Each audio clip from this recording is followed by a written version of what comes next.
Assalamualaikum warahmatullahi wabarakatuh. Alhamdulillahilladzi arsala rasulahu bil huda wa dinil haq liyudhhirahu 'ala dini kullihi walau karihal musyrikun. Asyhadu an la ilaha illallah wahdahu la syarikalah wa asyhadu anna Muhammadan abduhu wa rasuluh la nabiyya ba'dah. Allahumma shalli ala Muhammad wa ala alihi wa sahbihi ajma'in, amma ba'd. Jamaah yang dirahmati Allah,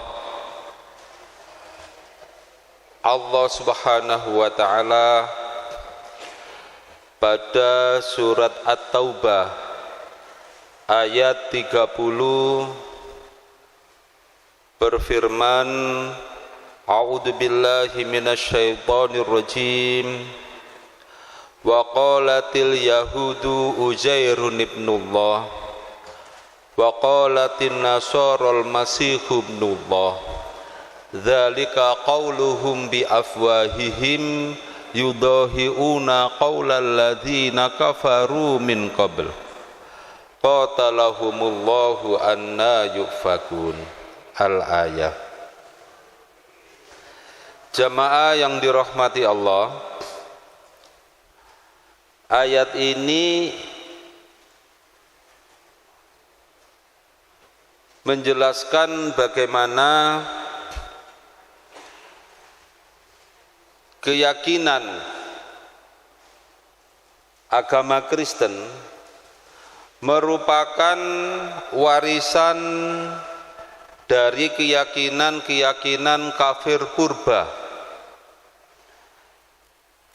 Ayat yang saya baca tadi artinya orang-orang Yahudi berkeyakinan bahwa Nabi Uzair itu adalah putra Allah, dan orang Kristen berkeyakinan bahwa Al-Masih itu adalah putra Allah. Itulah ucapan mereka dengan mulut mereka. Mereka itu meniru keyakinan agama kafir purba. Maka Allah melaknat mereka bagaimana mereka itu melakukan penyimpangan. Di antara bukti dari keyakinan purba itu adalah konsep anak Tuhan menjadi Tuhan. Anak Tuhan menitis diri dalam wujud manusia. Jadi ini merupakan keyakinan kafir purba. Sebagai contoh, kalau di Yunani kita mengenal ada anak dewa yang bernama Zeus, yang kemudian anak dewa Zeus ini di kemudian hari menjadi dewa. Kemudian dewa Zeus ini menikahi anak perempuan manusia, kemudian melahirkan anak dewa, anak dewa, anak dewa. Ini mitos yang di Yunani, dan hampir pada masa itu dimanapun manusia ada, mayoritas keyakinan anak dewa melahirkan anak dewa, kemudian melahirkannya dalam wujud manusia dan seterusnya. Di antara bukti yang nyata adalah Kalau tanggal 25 Desember dirayakan oleh orang Kristen sebagai hari kelahiran Nabi Isa alaihissalam yang biasa mereka sebut dengan nama Yesus. Nabi Isa ini punya dua jabatan. Yang pertama sebagai Rasulullah, utusan Allah. Pada surat As-Saff ayat 6 Allah berfirman, wa idza qala Isa ibn Maryam ya bani Israil inni rasulullahi ilaikum musaddiqan lima baina yadayya minat Taurah wa mubasyiran bi rasuli ya'ti min ba'di ismuhu Ahmad. Falamma ja'ahum bil bayyinati qalu hadza sihrun mubin. Yang artinya, dan ingatlah ketika Isa putra Maryam berkata, hai Bani Israel,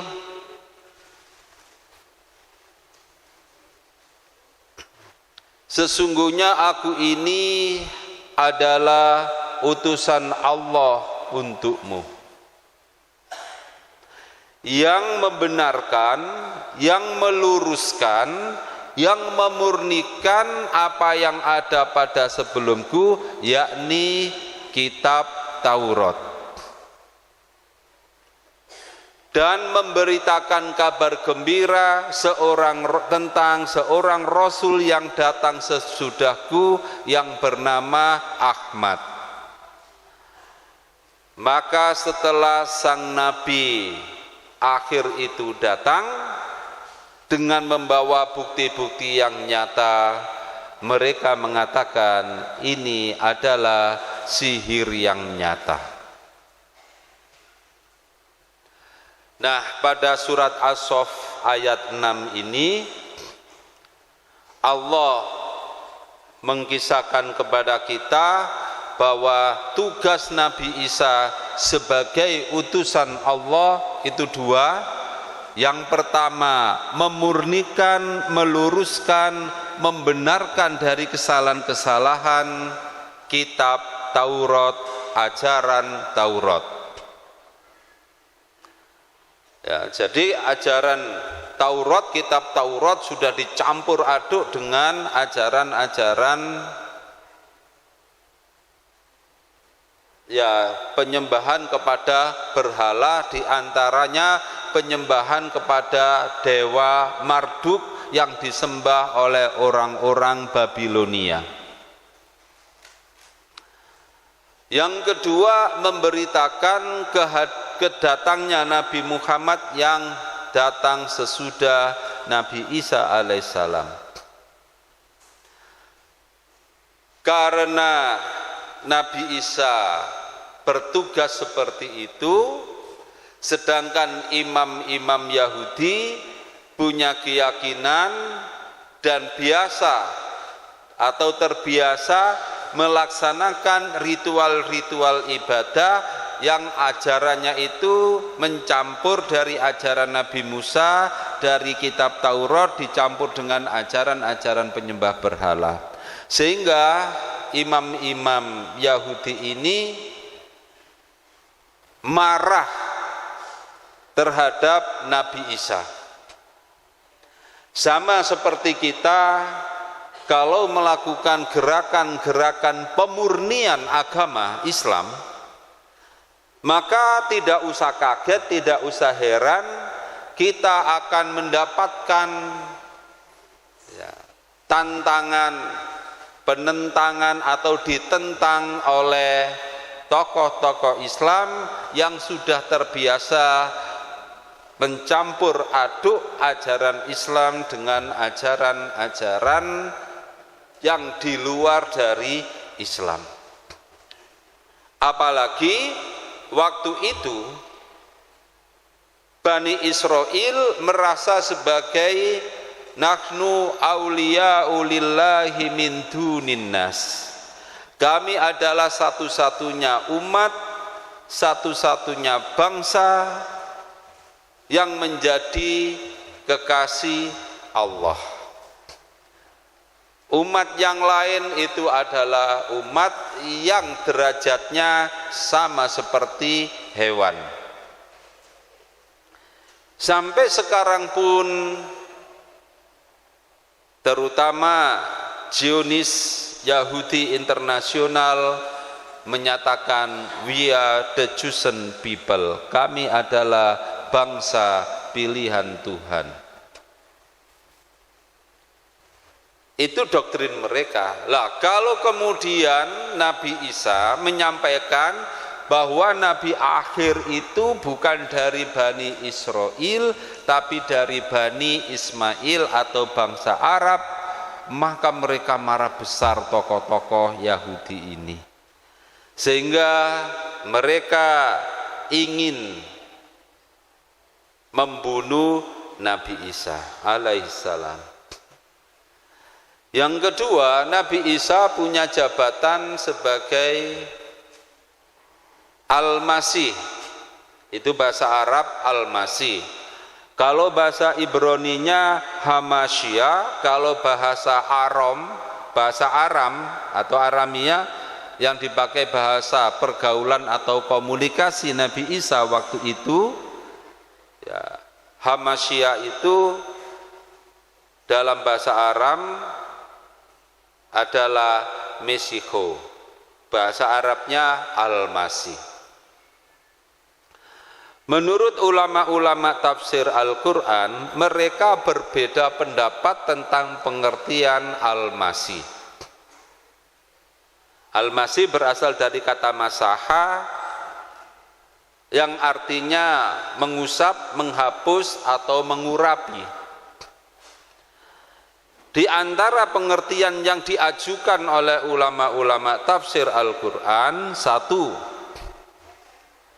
karena pada waktu akan lahir perut ibunya diolesi dengan minyak atau diurapi dengan minyak sehingga setelah itu beliau lahir. Ada pula yang berpendapat karena Nabi Isa selalu menapaki bumi untuk berdakwah atau berkelana untuk berdakwah, sehingga ia disebut atau diberi gelar sebagai Al-Masih. Ada pula yang berpendapat mengapa disebut Al-Masih, karena Nabi Isa untuk mengobati orang cukup dengan mengusap bagian tubuh yang sakit. Ya, itu perbedaan pendapat dari ulama-ulama tafsir Al-Quran, bisa dibaca mulai dari kitab Tobari, Qurtubi, sampai Ibnu Katsir, sampai kitab tafsir yang terbaru. Sedangkan menurut imam-imam Yahudi, ya termasuk Robi-Robi Yahudi itu, juga sejarawan-sejarawan Yahudi, mereka berkeyakinan bahwa Al-Masih atau Hamasya itu adalah satu, raja, dua, tokoh bangsa atau pemuka bangsa, tiga, pemuka agama, empat, panglima perang, lima, pembebas bangsanya dari cengkeraman dan perbudakan bangsa asing. Itu bisa kita baca pada buku-buku Yahudi atau buku-buku sejarah Yahudi. Kalau buku sejarah Yahudi diantaranya yang ditulis oleh Max Aidimon dalam bukunya yang berjudul Jews, God and History, atau Michael Began, Richard Leigh, dan Dean Collins dalam bukunya The Messianic Legacy ataupun The Holy Blood and Holy Grail. Juga kita bisa membaca buku Edward Gibbon yang judulnya The Decline and the Fall of Roman Empire dan lain-lain. Jadi itu pengertiannya. Nah, karena Nabi Isa sebagai Al-Masih atau Hamasia atau Mesiko atau Mesias, ya, Mesia, ya, bahasa Yunaninya itu sebagai ya Mesia atau Al-Masih ini karena membebaskan bangsanya dari cengkeraman bangsa asing, maka Nabi Isa diincar oleh penguasa Romawi yang menjajah Yahudi di masa itu. Imam-imam Yahudi ingin membunuh Nabi Isa, penguasa Romawi ingin membunuh Nabi Isa, mereka berkonspirasi untuk menangkap dan menyalibnya, tapi Nabi Isa diselamatkan oleh Allah. Nah, Nabi Isa ini dibekali berbagai mukjizat oleh Allah sebagai bukti kenabiannya.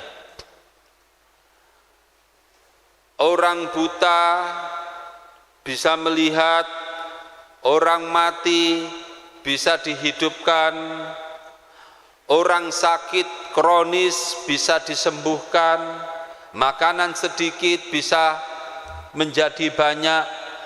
Nah, setelah Nabi Isa tidak ada, para penyembah dewa matahari, nah, anak dewa matahari kalau di Persia bernama Mitra, kalau di Syria bernama Tamus, kalau di Mesir kita biasa menyebutnya ada dewa Ra, yang punya anak Osiris, Horus. Kalau di Yunani kita mengenal anak dewa Zeus. Nah, dan seterusnya. Maka para penyembah anak dewa, penyembah dewa-dewa itu menganggap Nabi Isa ini adalah anak dewa karena bisa menyembuhkan sakit kronis, orang buta bisa melihat, orang mati bisa dihidupkan lagi, dianggap ini anak dewa. Nah, dari sinilah kemudian Nabi Isa mulai disembah oleh para penyembah berhala, oleh orang-orang kafir, penyembah anak-anak dewa ataupun dewa, termasuk menyembah dewa matahari itu. Hanya saja para penyembah Yesus atau Nabi Isa ini tidak mengenal, tidak mengetahui peri kehidupan Nabi Isa alaihissalam. Nabi Isa sunat, dan ini diyakini oleh orang-orang Kristen sendiri. Nabi Isa sunat ditulis pada kitab Injil mereka, yakni Injil karangan Markus pasal 2 ayat 21 yang berbunyi, setelah di hari ke-8 dari kelahirannya, maka ia harus disunat dan dinamai Yesus. Nah, sedangkan para penyembah Nabi Isa sudah terbiasa tidak sunat. Pengikut-pengikut Nabi Isa sunat. Ya, kalau pengikut Nabi Isa sunat, sahabat-sahabat Nabi Isa sunat karena mereka adalah orang-orang Yahudi. Penyembahnya tidak sunat. Lalu bagaimana? Nah, supaya asalnya para penyembah anak-anak dewa mau menyembah Yesus, maka Paulus pendiri agama Kristen yang mengaku sebagai rasulnya Yesus membuat surat larangan sunat yang tertulis pada Galatia pasal 5 ayat 2. Galatia itu kependekan dari surat kiriman Paulus kepada jemaatnya di Galatia pasal 5 ayat 2. Dan itu masuk dalam bagian kitab suci Kristen. Jadi surat-surat Paulus itu menjadi kitab suci Kristen setelah 4 Injil, terus surat-surat Paulus. Apa bunyinya? Di situ disebutkan, aku Paulus mengatakan kepadamu, jikalau kamu menyunatkan dirimu, maka Kristus sama sekali tidak berguna bagimu. Jadi kalau sunat nggak ada artinya, berarti Yesus sudah tidak menjadi juru selamatnya, maka nggak boleh sunat. Maka dengan mudahlah para penyembah berhala itu kemudian masuk Kristen, menyembah Yesus sebagai anak dewa yang baru. Kalau Nabi Isa atau Yesus beserta pengikut-pengikutnya jelas mengharamkan babi. Ya, mengharamkan babi. Karena mereka menegakkan, memurnikan ajaran Taurat Nabi Musa. Di ajaran Taurat Nabi Musa yang sekarang pun masih ada ayat yang mengharamkan babi. Di antaranya pada Taurat Musa kitab Imamat pasal 11 ayat 7 yang berbunyi, begitu pula babi. Sekarang ditambahi oleh orang Kristen, begitu pula babi hutan. Jadi babi piaraan, image-nya pada zaman Nabi Musa tidak haram, yang diharamkan adalah babi hutan. Itu cara-cara penipuan orang Kristen. Bisa jadi orang ditambahi hutan menjadi orang hutan. Nah, saya lanjutkan, begitu pula babi. Meskipun dia berkuku belah, yakni bersela panjang, tetapi ia tidak memama biak, haram itu bagimu. Nah, haram. Lah, Nabi Isa atau Yesus beserta sahabatnya haram makan babi. Penyembah Yesus terbiasa makan babi. Lah terus bagaimana? Maka dibuatkanlah ayat pada Injil karangan Markus pasal 7 ayat 18 dan 19.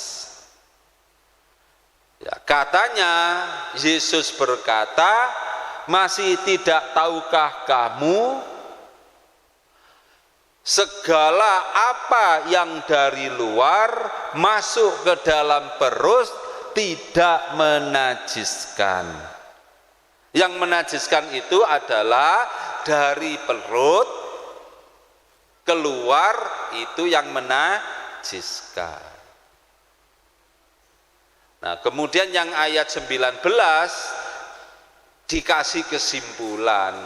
Dengan demikian Yesus mengatakan bahwa segala makanan itu halal.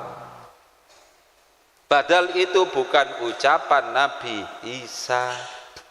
Di situ disebutkan segala apa yang dari luar. Ini kesalahan dalam membuat kalimat. Kalau segala sesuatu yang dari luar masuk ke dalam perut tidak menajiskan, berarti baygon, air comberan kan dari luar,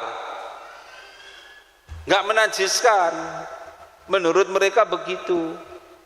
Oleh karena itu tidak usah heran kalau di Tomohon Minahasa sana itu ada pasar ekstrim yang menjual daging anjing, sate tikus, ya, daging ular dan lain sebagainya.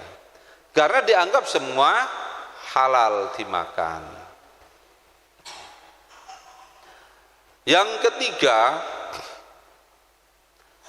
Nabi Isa dan sahabat-sahabatnya atau murid-muridnya sholat. Di antara rukun sholat itu adalah sujud. Nah, sedangkan para penyembah Nabi Isa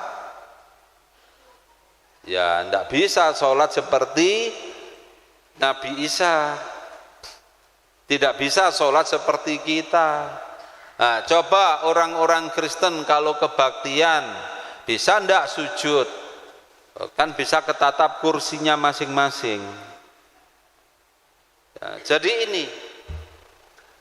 jadi Allah Subhanahu wa taala sudah menyampaikan kepada kita bahwa apa yang mereka yakini, doktrin-doktrin ketuhanan mereka merupakan warisan atau mengadopsi keyakinan-keyakinan orang-orang kafir purba. Surat At-Taubah ayat 30. Nah, kapan Nabi Isa lahir? Benarkah Nabi Isa lahir pada hari Ahad tanggal 25 Desember? Orang-orang Kristen tidak usah ditanya hari apa, tanggal berapa, bulan apa. Mereka tidak akan tahu. Mereka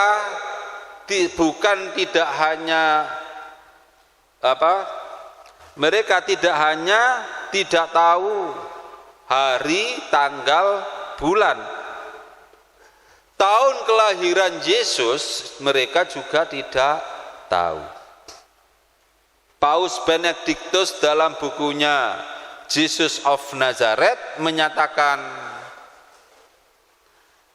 penetapan Yesus lahir tahun 1 Masehi itu merupakan kesalahan. Penetapan itu diputuskan oleh seorang rohib Kristen yang bernama Denis Le Petit atau Denis the Small yang hidup pada abad ke-6 Masehi. Padahal sebenarnya Yesus lahir beberapa tahun sebelum Masehi. Lah tahun berapa? Paus Benedictus dan semua orang Kristen sedunia juga tidak tahu tahun berapa Yesus lahir. Sebab kisah kelahiran Nabi Isa yang tertulis pada Injil karangan Matius itu berbeda dengan yang dijelaskan oleh Injil karangan Lukas. Kalau menurut Injil karangan Matius, Yesus lahir pada zaman Kaisar Herodes. Kaisar Herodes itu wafat tahun 4 sebelum Masehi. Lah kalau Kaisar Herodes wafat tahun 4 sebelum Masehi, berarti logikanya paling lambat Nabi Isa lahir tahun 4 sebelum Masehi. Sedangkan menurut Injil karangan Lukas, Yesus lahir saat ada sensus penduduk yang pertama kali di tanah Yahudi, di tanah Palestina, atas instruksi dari Kaisar Agustus. Kaisar Agustus memberikan instruksi sensus penduduk di tanah Palestina untuk orang-orang Yahudi, itu tercatat pada tahun 7 Masehi. Nah, sekarang manakah yang benar? Tahun 4 sebelum Masehi ataukah tahun 7 Masehi? Kalau Matius karena di zaman Herodes berarti tahun 4 sebelum Masehi. Kalau Lukas dinyatakan saat Kaisar Agustus memerintahkan sensus penduduk untuk orang-orang Yahudi di Palestina, itu tahun 7 Masehi. Nah, salah besar. Lah terus tahun berapa sebenarnya? Sampai sekarang memang tidak ada yang tahu. Tapi apakah Nabi Isa Yesus lahir di bulan Desember? Semua pakar-pakar Kristen, pakar-pakar kitab suci Kristen, dan para sejarawan Kristen menyatakan mustahil Yesus lahir di bulan November, Desember, dan Januari. Mengapa? Karena menurut Kristen, kelahiran Yesus itu ditandai pada Injil karangan Lukas pasal 2 ayat 8 sampai 13, itu ditandai para penggembala di malam hari menjaga ternaknya yang dilepas di padang di malam hari.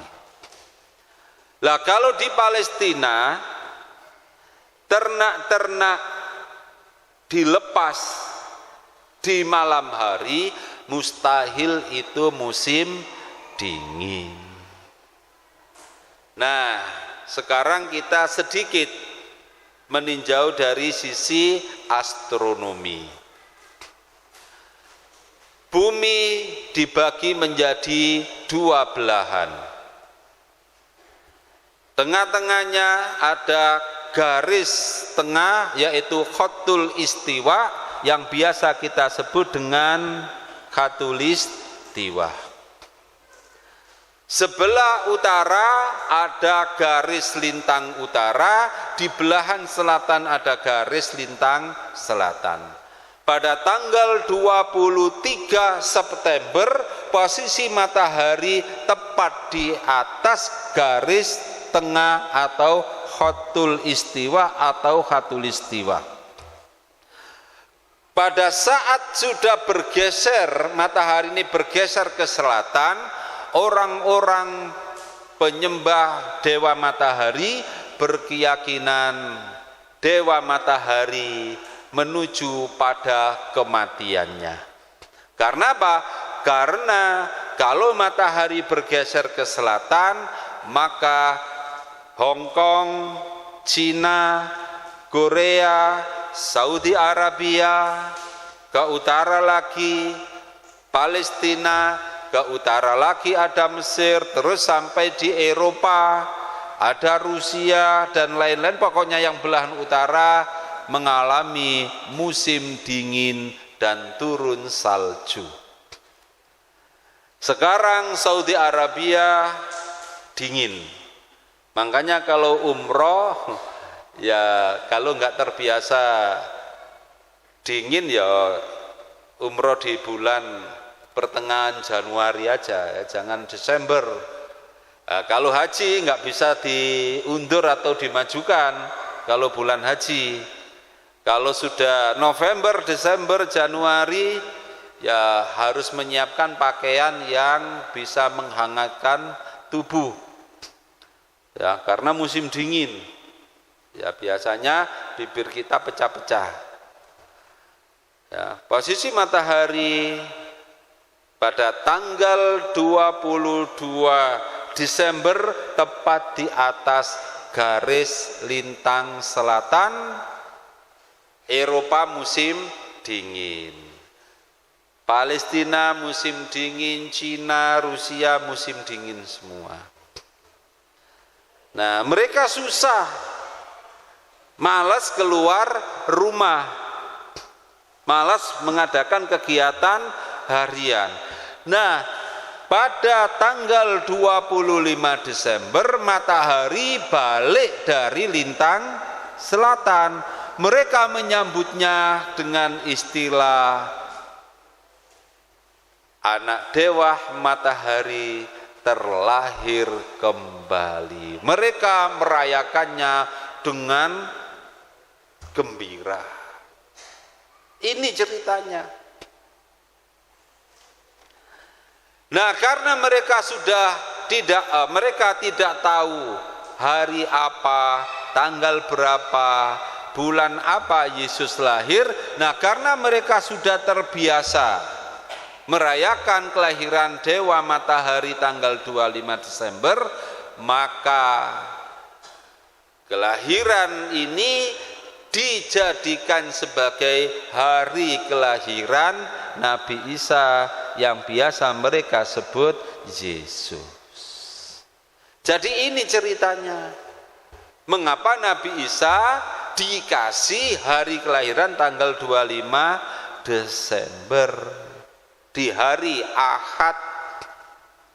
Hingga sekarang ya, kita mengenal bahasa Inggrisnya hari Ahad itu adalah Sunday.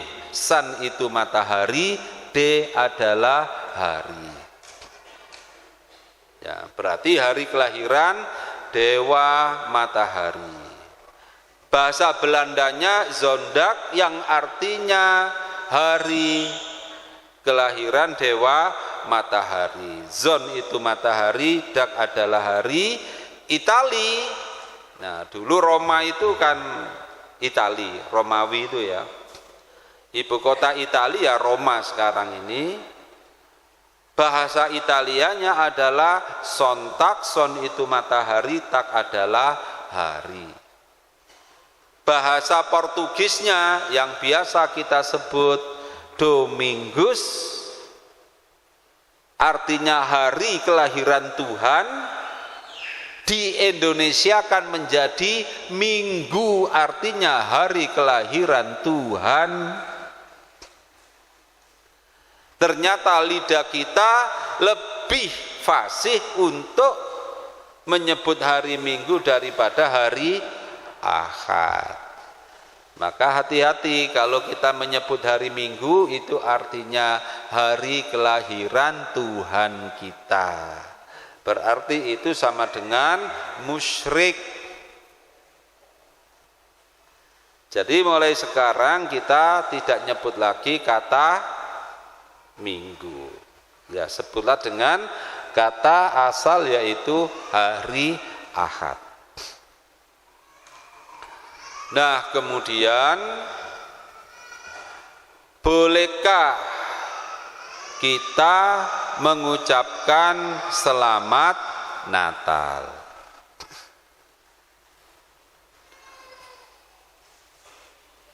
Nah, di YouTube itu sekitar 20 tahun yang lalu, saya masih muda waktu itu ya, di Universitas Negeri Surakarta, 11 Maret Surakarta. Nah, ada dialog Islam Kristen. Temanya itu, apakah Yesus itu Kristus? Ya, apakah Yesus itu Kristus? Nah, saat dialog ada forum tanya jawab. Orang Kristen menanyakan kepada kami, mengapa orang Islam tidak mau menjawab salam dari orang Kristen? Waktu itu pembicara Islam ada 3, Yang pertama Dr. Haji Sanihu Munir, yang kedua Dr. Haji Muinuddin, almarhum Haji Dr. Muinuddin ini beliau doktor bidang hadis dari Madinah. Yang ketiga adalah saya sendiri. Nah, ketika orang Kristen bertanya seperti itu, saya ngomong pada dua rekan kami, saya katakan ini bagian saya yang memberi jawabannya. Kalau Dr. Muinuddin nanti yang jawab itu nanti pakai hadis nanti. Mereka enggak percaya pada hadis. Nanti aja hadisnya, saya bilang gitu. Ya, di YouTube ada itu. Ya, malah saya enggak pakai peci, enggak pakai kopiah, pakai batik warna cerah waktu itu. Nah, saya jawab, mengapa orang Islam tidak mau menjawab salam dari orang Kristen? Karena umat Islam itu menghormati ajaran kitab suci Kristen sendiri.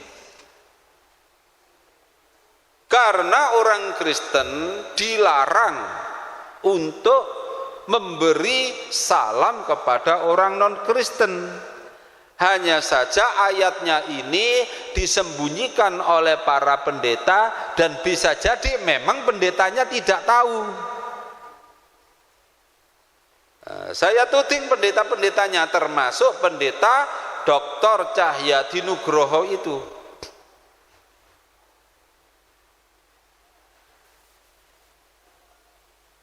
Saya waktu itu diam sejenak, biar hening. Mereka semua ingin ayat apa ini yang disembunyikan itu. Nah, itu. Maka saya katakan, pada surat kiriman Yohanes kedua, itu termasuk bagian kitab suci Kristen di Perjanjian Baru.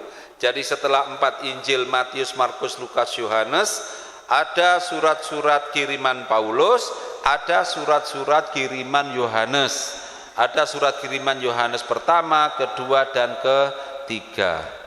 Nah, pada surat kiriman Yohanes kedua, ayat pasal 1, ayat 10 dan 11 berbunyi, jikalau seorang datang kepadamu dengan tidak membawa ajaran ini, tidak membawa iman Kristiani, janganlah kamu menerima dia masuk ke dalam rumahmu, dan janganlah kamu memberi salam kepadanya. Sebab barang siapa yang memberi salam kepadanya, berarti dia akan mendapatkan bagian dari perbuatannya yang jahat atau yang sesat. Oleh karena itu, karena orang Kristen dilarang memberi salam kepada orang-orang non-Kristen, maka kami sebagai orang Islam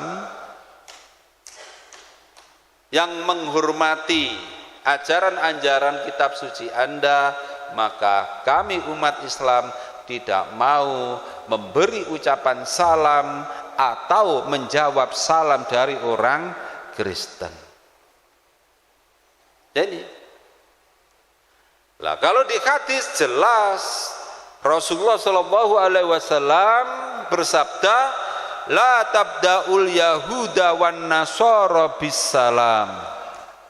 Janganlah kamu memulai salam pada orang Yahudi dan Kristen. Jelas hadisnya. Nah, terus bagaimana? Banyak mu'alaf bertanya, Ustadz, kami ini kan dari keluarga Kristen, ibu kami Kristen, bapak kami Kristen, saudara-saudara kami Kristen. Bagaimana kalau kami diundang acara Kristen itu? Di antaranya acara Natal. Terus kalau kita tidak datang, di WA selamat hari Natal. Mungkin kita juga punya atasan atau punya bawahan ya di instansi kita, ketepatan Kristen, mereka memberi ucapan selamat Natal. Bagaimana cara kita memberi jawab agar tidak terjadi ketegangan, sebab terutama orang Jawa itu istilahnya ada tenggang rasa tepo seliro. Lalu kalau kita terpaksa menjawab, maka jawablah, semoga Allah membimbing dan memberi petunjuk pada Anda. Kan enak toh? Ya, mudah-mudahan Allah membimbing dan memberi petunjuk atau hidayah kepada Anda. Saya kira itu jawaban yang luar biasa. Ya, jangan mengikuti anjuran dari ulama-ulama yang agar mendapatkan fasilitas, mendapatkan duit dan lain-lain. Mengatakan, mengapa kita harus mengharamkan ucapan selamat Natal? Padahal Allah pada surat Maryam ayat 33 memberi ucapan selamat Natal pada Nabi Isa. Kan katanya begitu. Nah, perlu ini diluruskan. Yang pertama, itu adalah doa Nabi Isa alaihissalam. Mengapa Nabi Isa berdoa seperti itu? Karena dia menyatakan bahwa dirinya adalah hamba dan utusan Allah, bukan sebagai anak Allah, apalagi Allah.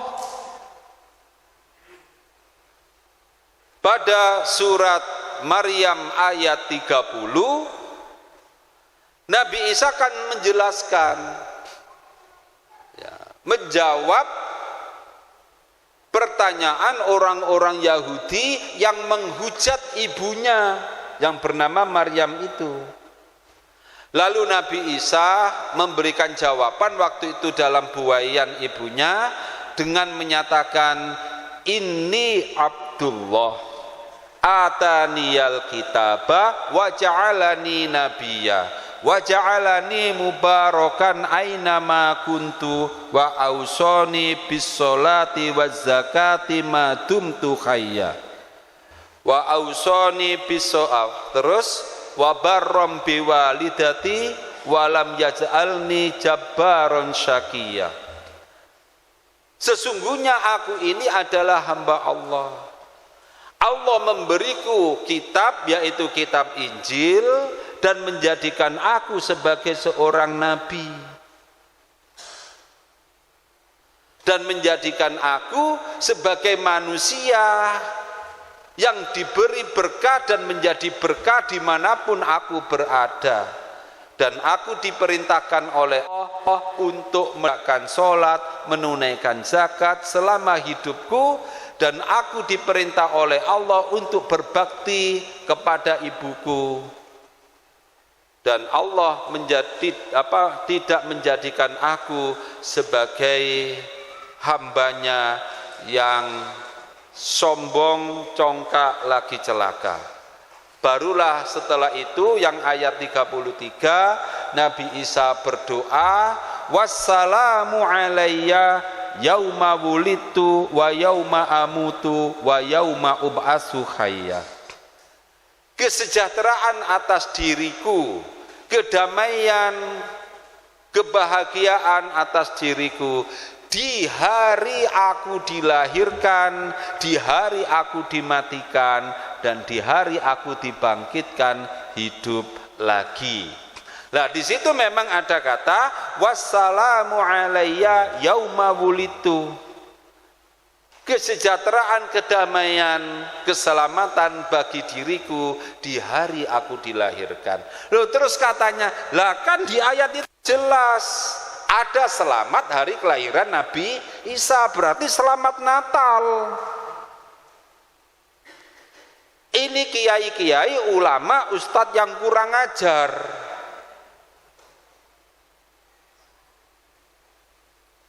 Ya, perlu diingat, Natal menurut arti bahasa adalah hari kelahiran. Ya, hari kelahiran seseorang atau suatu lembaga atau instansi. Itu menurut arti bahasa. Tapi kalau menurut arti istilah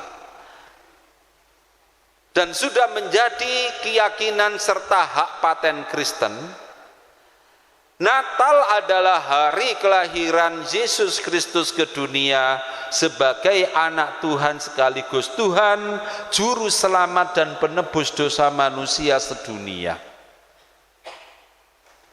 Karena ini sudah menjadi hak paten Kristen, maka seseorang atau lembaga seperti UINSA, UNER, ITS, ITB, Unibro dan lain-lain, kalau memperingati berdirinya perguruan tinggi ini bukan lagi Natal tapi istilahnya Natalis, bukan Natal, karena Natal sudah menjadi hak paten Kristen yang artinya hari kelahiran Yesus ke dunia sebagai anak Tuhan sekaligus Tuhan, juru selamat dan penebus dosa manusia.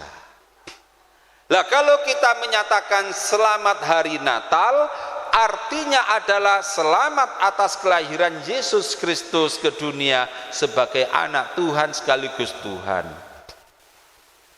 Nah, kalau demikian, hati-hati. Pada surat Al-Maidah ayat 72 dan 73, Allah memperingatkan kepada kita, laqad kafaral ladzina qalu innallaha huwal masihu ibnu maryam wa qala al masihu ya bani Israil ubudullaha rabbi wa rabbakum innahu may yusyrik billahi faqad harramallahu alaihil jannah wa ma'wahun nar wa ma lidzalimina min ansor. Sungguh telah kafirlah orang yang berkata, yang berkeyakinan, yang beranggapan bahwa Allah itu adalah Yesus, bahwa Allah adalah Isa putra Maryam. Padahal Isa putra Maryam itu berkata, hai Bani Israel, sembahlah Allah, Allah itu Tuhanku dan Tuhanmu. Sesungguhnya siapa saja yang berkeyakinan, yang berpendapat, yang berkata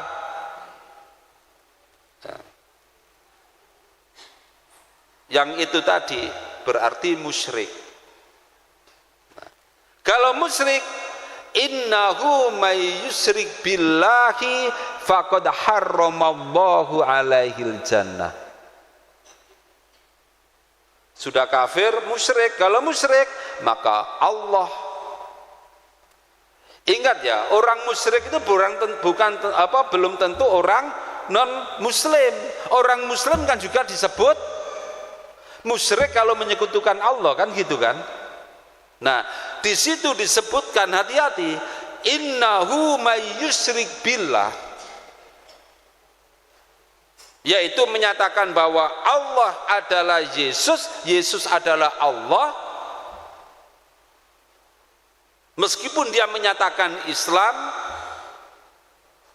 faqad harramallahu alaihil jannah, maka sungguh Allah mengharamkan dia masuk surga dan tempatnya yang layak adalah neraka, dan tidak ada pertolongan bagi orang-orang yang zalim. Berarti kalau ada orang yang mengatakan Allah itu adalah Yesus, Yesus adalah Allah, Roh Kudus itu adalah Yesus, Roh Kudus itu adalah Allah, kafir, musyrik, zalim. Tempatnya adalah neraka. Apalagi kemudian mengatakan laqad kafar, di situ disebutkan oleh Allah, laqad kafarul ladzina qalu innallaha tsalisu tsalasa. Sungguh telah kafirlah orang yang menyatakan, yang berkeyakinan bahwa Allah itu salah satu oknum Trinitas. Wa ma min ilahin illa ilahu wahid. Padahal tidak ada satupun Tuhan kecuali Tuhan yang Maha Esa. Nah, doktrin ajaran bahwa Allah salah satu oknum Trinitas, Allah adalah Tuhan Bapa, Isa atau Yesus Tuhan Putra, Tuhan Putra atau Yesus itu adalah Tuhan Allah, Allah itu adalah Yesus, Tuhan Roh Kudus adalah Allah, Tuhan Roh Kudus itu adalah Yesus. Kafir, haram masuk surga, tempatnya yang layak adalah neraka, dan ajaran Trinitas atau Tritunggal, Tuhan Bapa, Tuhan Anak, Tuhan Roh Kudus, itu adalah ajaran-ajaran penyembah berhala, ajaran kafir purba. Konsep dewa punya istri namanya ibu dewa. Istilah Kristennya itu Theotokos, artinya ibu dewa. Siapa yang ibu dewa atau ibu Tuhan ini? Adalah Bunda Maria. Istilah-istilah itu. Ada ibu dewa, anak dewa, terus bapak atau dewa bapak. Itu konsep penyembahan kafir kuno purba. Nah, surat At-Taubah ayat 30 tadi, ya, Allah menyatakan yudhahiuna qaulal ladzina kafaru min qabl. Mereka itu meniru, mewarisi, mengadopsi keyakinan-keyakinan kafir di masa purba. Nah, di Kristen terjadi perubahan ajaran doktrin tentang ketuhanan Trinitas ini. Pertama, Tuhan Bapa dan Tuhan Anak, Tuhan Roh Kudus itu masing-masing oknum berdiri sendiri, tidak jadi satu. Itu tertulis pada Matius pasal 28 ayat 19 yang berbunyi, oleh karena itu pergilah, jadikanlah segala bangsa muridku, baptislah mereka dalam nama Bapa dan Anak dan Roh Kudus. Masing-masing berdiri sendiri dan tidak jadi satu. Penegasan ini, ya, masing-masing oknum berdiri sendiri ini ditegaskan pada penutup Injil karangan Markus. Di situ diceritakan setelah Yesus berkata demikian, terangkatlah dia ke surga, duduk di sebelah kanan Allah. Duduk di sebelah kanan berarti kan terpisah. Lah terus sekarang Tuhan Bapa, Tuhan Anak, Tuhan Roh Kudus menjadi satu. Dasarnya dari mana? Nah, lambat laun dengan perkembangan ilmu pengetahuan, konsep Tuhan Anak, Tuhan Bapa, Tuhan Roh Kudus itu dianggap sudah tidak up to date.